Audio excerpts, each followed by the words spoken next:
Our mission at the Humane Society is to promote the human-animal bond. So just as an organization, we know and we completely understand how important animals are to us.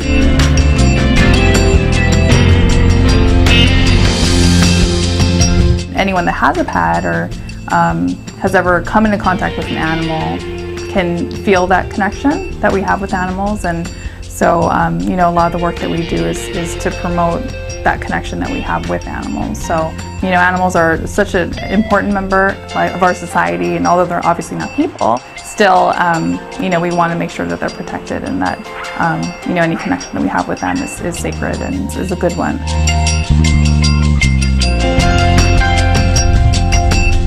So we're the only open door facility. So that means at any time, for whatever reason, any time of day, if you need to surrender your animal, if you're losing your home, or you know something's happening in your life, the bond is broken with an animal, we'll never turn it away. So that means even an animal that's very sick, that needs treatment, we're not going to say no and let that animal continue to suffer. You know, if someone needs to surrender their animal, we have them fill out a bunch of different forms for them to kind of explain the history of the animal, what's going on with them. We hope that they be honest so we can rehome them appropriately, but you know, for a lot of people it's a really difficult decision to make. So and they want their animal to be readopted by another family. That's why they bring it to us.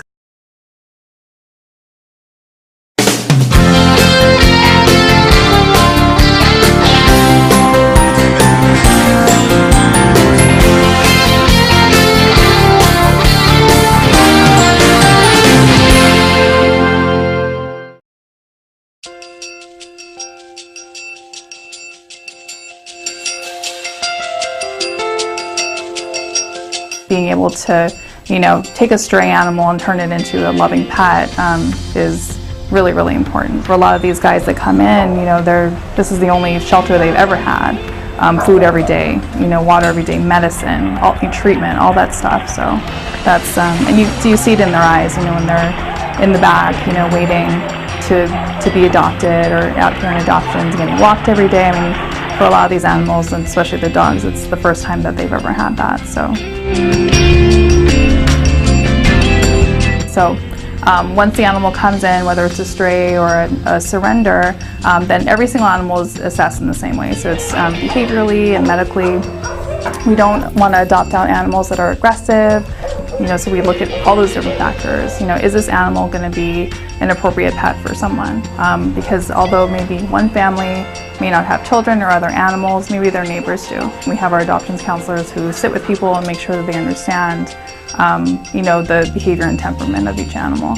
And that's pretty much the process. So we have our medical team, our vet staff that looks at every single animal, treats every animal if necessary.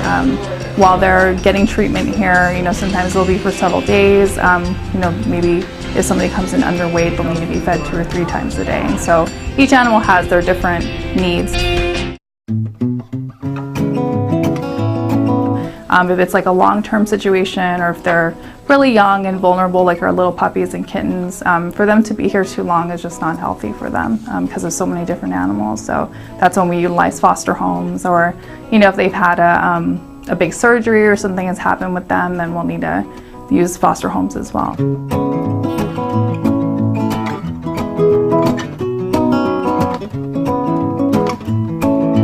Without our foster parents, you know, we wouldn't be able to rehabilitate as many animals as we do, and you know, especially when we have things like kitten season, where we have dozens of kittens come in every day. It would literally be impossible for us, you know, especially with our space constraints, to get all these kittens up to a healthy, adoptable weight, get all their surgeries done. So it's so important to have these, you know, households in the community which are safe and clean and all those things that we need to get the animals adoptable. So without our foster parents and our foster families, I don't think our adoptions numbers would be as high, because it just, you know, logistically it wouldn't work out as well. Part of our foster care program is also kind of a little offshoot of it. It's called Pets of Patriots, and that's where we provide long-term foster care for active duty deployed military. So these are people who are about to be deployed, and this is where we need to find a foster home for, you know, one animal or several animals for sometimes up to a year. I'm Master Sergeant Amy Rueda. and I'm in the United States Air Force Reserve, and my husband is Ed, and he's active duty United States Navy. We moved here to Oahu about a year ago with our 9-year-old golden retriever, Abby. One of the things that really concerned us was that when we moved here, we didn't have any friends or family or a support system if we ever needed help with Abby. And then in June of 2011, kind of like the worst case scenario for a dual military family played out, where Ed got orders to deploy for about 7 months to the Middle East, and at the same time I was called back to service in Boston. We were in a place where we didn't know what we were going to do with Abby. A lot of friends and neighbors kind of came out of the woodwork and said, oh, we'll take her for you and we'll help you out. But when we actually took these people up on their offer, they all kind of disappeared. I think when the magnitude of what it was going to take to care for our dog for a month hit them, they really kind of backed off on the original offer. I really went into panic mode. At that point, my options were boarding her for a month, and the other option was to fly her back to Boston with me and keep her with me, but I thought that the flights would be very traumatic. So at that point, I called Natalie to see if she could help me out, and same day she said, I know the perfect family that can take Abby for you. So when Natalie first called me back and said, I have a family for you, I gave them your number, someone's going to be calling you, I thought, I was tentative. I wasn't sure that someone really would. After speaking to her for about 20 minutes, all of that stress and the anxiety, it just went away. And I just knew that she was going to be okay. And so we set up the first visit about 1 week before I left, dropped Abby off for an overnight. And when I came back to get her the next day, she was just really happy. She didn't do that thing where she bolted for the car. She kind of just wanted to hang out with the family some more and interact with everybody.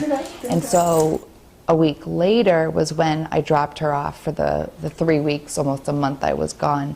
And this was the first time in mine and Abby's life together, I never once worried about her. I never had anxiety about her. I knew she was with a family of 4 that absolutely loved her. I had a great foster care experience. This was a family that emailed me every couple of days and sent me photographs.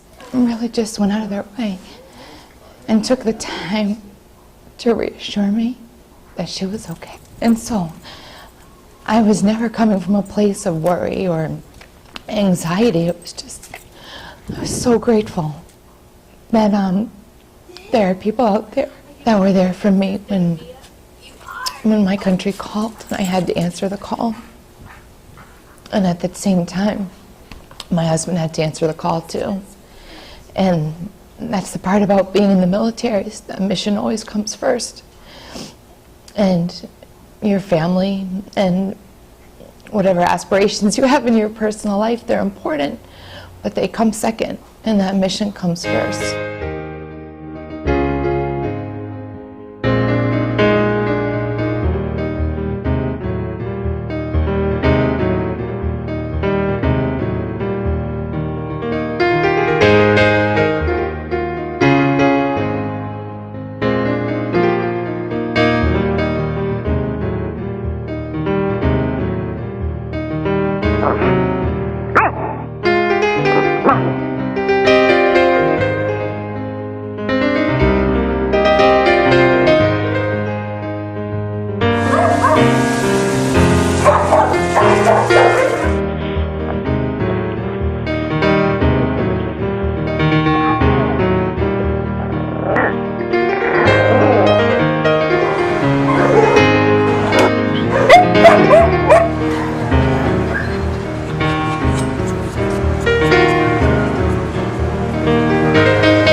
Yeah.